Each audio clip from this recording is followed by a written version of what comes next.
and I'm gonna show you how to wedge. So there's a method called ram's head. I'm gonna start with this guy.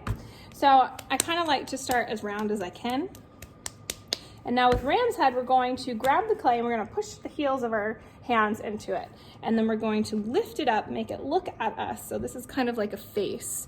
So there's like eyes and the head, and then the mouth is down here. So we're gonna make it look at us. I'm gonna grab the head again, and then we're gonna push it back into itself again. Now I'm not pushing so far that I'm flattening it out. I need to try to keep it together.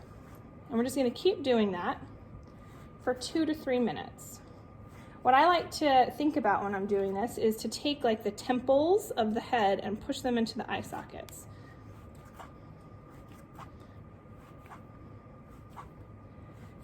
Now, wedging the clay gets all the air bubbles out. It aligns the clay particles and just gets it nice and ready to throw.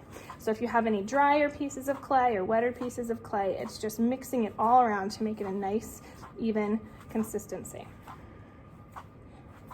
So 2 or 3 minutes of this, and now you can kind of see the head a little bit more.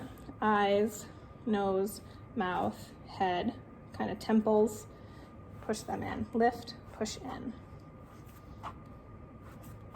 Some mistakes I see people do is they lift it backwards. You don't want to lift it backwards. So if this is the face, you want to make it look directly at like your belly.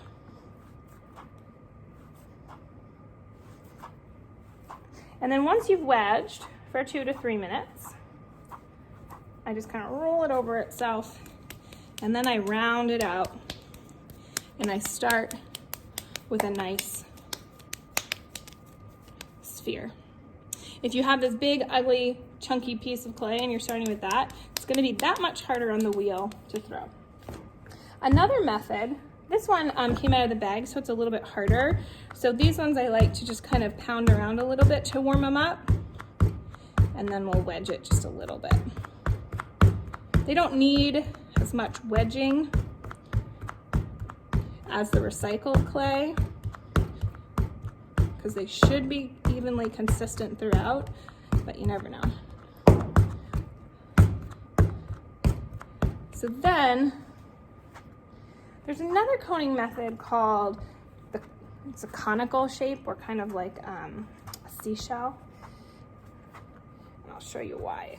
So it looks more like a seashell you're doing, so there's a thin part and then the thick part.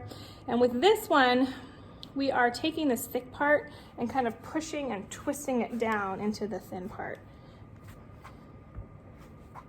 Now, depending upon the amount of clay, some methods are easier than others.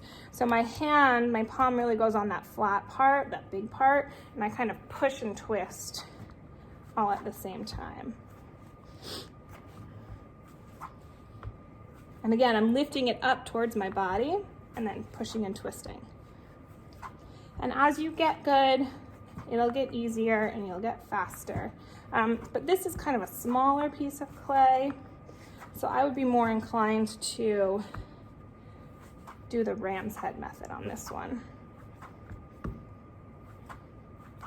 It just is whatever feels right as you're doing it.